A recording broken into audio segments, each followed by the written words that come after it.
Se você achava que o maior lançamento do ano é a RTX 5090, você está completamente enganado. A 5090, primeiro, que é uma placa que você não vai conseguir pagar. Começa por aí. A 5090 tá com rumor de chegar lá pra casa dos $2.000. Quem é que tem $2.000 pra dar numa placa de vídeo? Quem tem $2.000 pra dar numa placa de vídeo não tá se importando de fazer upgrade. Agora imagina você que tá aí sofrendo com a sua placa de vídeo anos e anos e anos, a guerreira, sofrendo pra rodar os jogos no mínimo, já tá baixando pra HD a resolução e não tá dando conta. Você que tava querendo comprar o PC juntando grana pra um tempão, a Intel é quem deve resolver o seu problema.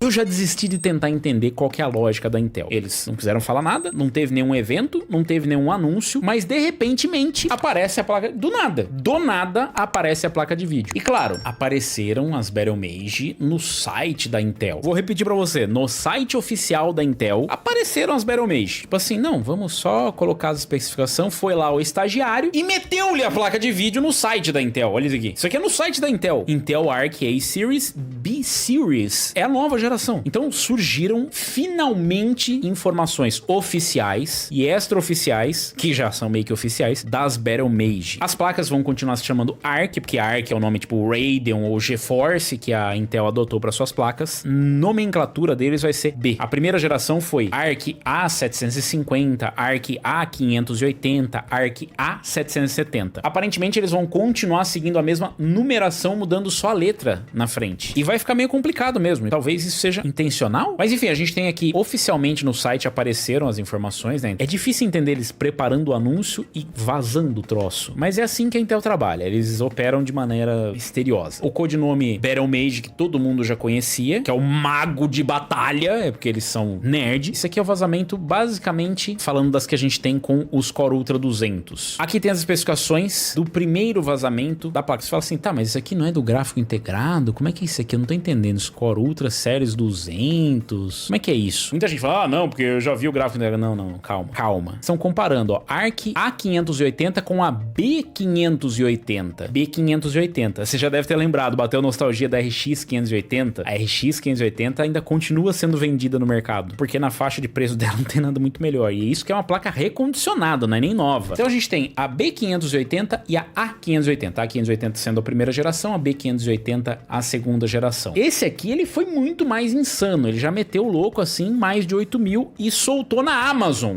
Na Amazon! O produto já estava disponível na Amazon, anunciado como produto para venda. Vazaram duas placas de vídeo Arc B580. Dois modelos já, as duas da ASRock. Eu não sei se vocês lembram, mas não tinha muita fabricante de placa de vídeo da Intel na primeira geração. E agora para a nova geração parece que não vai ser diferente. Mas tem bastante coisa aqui pra gente ver nesse vazamento. Eu gostei muito que essa noite a Amazon estragou o plano da Intel para grande revelação de séries da GPU Battlemage. Mas enfim, eles vazaram aqui. A empresa tem sido extremamente silenciosa sobre seus planos para as placas gráficas discretas, a ponto de ninguém saber nada sobre as especificações ou data de lançamento planejada. Rumores circulando por semana sugeriram que o Intel Arc Battlemage seria lançado na Black Friday ou no início de 2025, porque que já estaria disponível as informações, as fotos do produto para anunciar na Amazon, se você não fosse já sair vendendo a placa. Esses aqui são os dois modelos que vazaram, o Challenger e o Steel Legend. Uma branca Triple Fan, a outra preta Dual Fan. Eles já são conhecidos de outras gerações, mas são versões diferentes. Com esse vazamento, a gente conseguiu também identificar algumas coisas de especificações do produto. A B580 Steel Legend requer conectores de energia duplos de 8 pinos. Ele tá falando que pede 2, né, nesse caso, mas provavelmente o modelo de referência só vai usar um porque vai ser suficiente. O que sugere que a placa requer até 375 watts de energia, 150 mais 150 de cada conector, mais 75 watts do slot PCI Express. No entanto, ninguém espera que essa placa exija tanta energia. A boa notícia é que também temos as fotos da Challenger B580. Essa placa tem apenas um conector de 8 pinos, confirmando que o TDP não é maior que 225 watts. Então, esse modelo aqui, ele requer 2 conectores, mas isso é meio que padrão, né? Não padrão, mas é meio que esperado em placas que são overclockáveis, ou que já vêm com algum overclock de fábrica. Mas mesmo a Challenger, que é o modelo normalmente mais mais simples e mais barato, ela também vem com o selinho de overclock e ela usa só um conector de 8 pinos, tá? Então bem interessante. Eu imagino que a Challenger ela tá mais próxima do que deve ser o modelo de referência da Intel, modelo de referência que apesar de não ser vendido, vai servir de referência para todos os outros.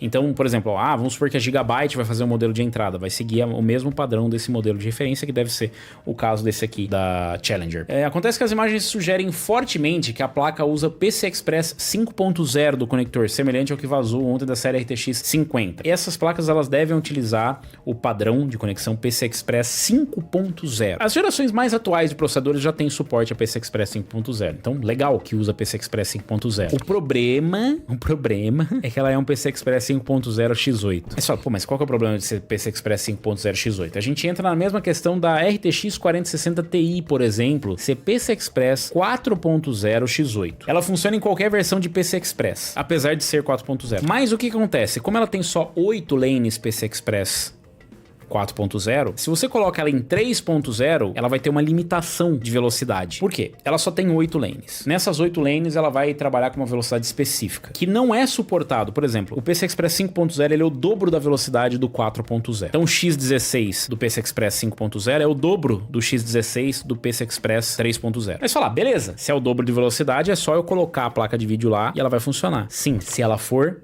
16. Se a placa tiver 16 lanes, ela vai funcionar com as 16 lanes do 3.0 e vai ser mais do que suficiente. Mas se ela fisicamente não tiver essas lanes, significa que ela vai realmente ter que estreitar para as 8 linhas PCI Express. São literalmente 8 linhas, como se fosse 8 fios ali conectados. E aí você fala, mas não é suficiente? Em 5.0 é. Mas aquela linhazinha individual no 4.0 é o dobro da velocidade do 3.0. Então, 8 linhas PCI Express 4.0 são o dobro da velocidade de 8 linhas PCI Express 3.0. Significa que em alguns casos você pode ter um gargalo por conta do PCI Express. Já pensou nisso? Se seguir a mesma lógica do PCI Express 4.0 que tem nas placas da RTX 40, a gente pode encontrar uma limitação de performance. O que é péssimo. Péssimo. Eu quero comprar essa placa, achei legal. Quero botar tudo Intel, inclusive. Ótimo. Acontece que você não tem o PCI Express 5.0. Então, pode ser que mesmo no seu processador, sendo um processador mais simples e tal, ainda assim você possa não conseguir extrair, ou talvez você não possa conseguir extrair toda a performance da B580, porque em alguns casos pode ter a limitação da largura de banda,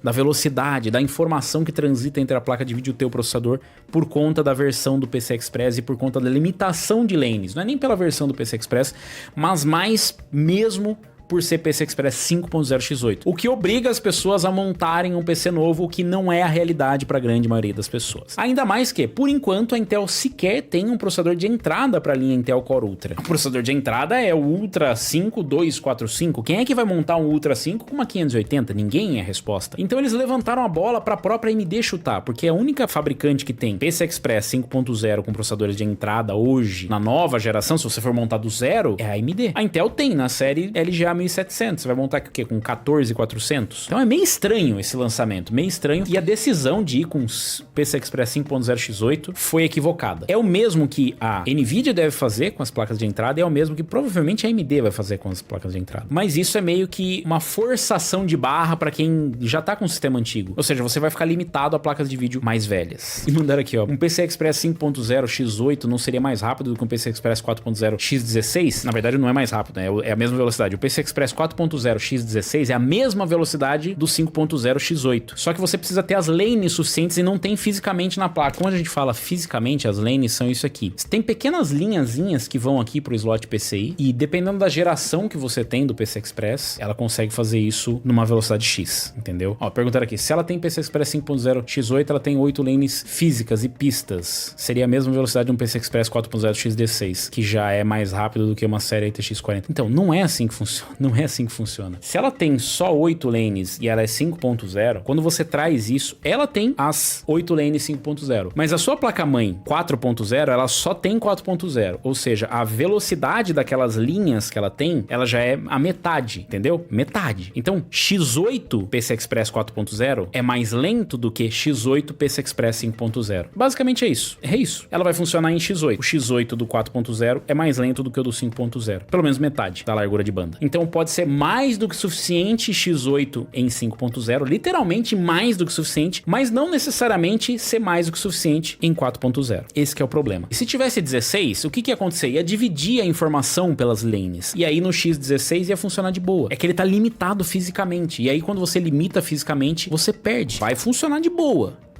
Só que o de boa é assim, talvez em um caso ou outro você possa perder performance. A gente tem as especificações que vieram nas caixas. A B580 ela vem com 12 GB GDDR6 contra 8 GB, o que é muito bem-vindo. Tivemos um aumento de VRAM. Nós temos um aumento de clock que vai ser pelo menos mais do que 2 GHz. A gente não sabe exatamente quanto, se vai ser 2.001 ou se vai ser 2 GHz ou 2.500, não sei. O barramento de memória ele diminuiu para 192 bits contra os 256 que a gente tinha. A velocidade da memória aumentou para 19 gigabits por segundo e a largura máxima de banda de memória foi para 456 gigabits por segundo contra os 512. Diminuiu um pouco, mas também não acho que é isso que fazia a diferença, sinceramente, na ARC A580. Vamos ter uma placa que ela definitivamente vai ser para Full HD, vai ser uma placa com 12 GB de DDR6, é o que a gente precisa para Full HD. De todas as notícias que a gente teve, essa tem sido uma das mais empolgantes. Por quê? Existe a possibilidade da Intel sequer lançar a próxima geração. A gente tá aí sendo apresentada para a placa, chegando no mercado. Então, ó, a gente vai ter aí um foco em Ray Tracing. Aliás, é curioso, né? Porque as placas da Intel realmente têm uma boa performance em Ray Tracing. Tô curioso para ver como é que vai ser essa B580 e existe a possibilidade de sair uma B570 também. Vai ser interessante, né? 580 e 570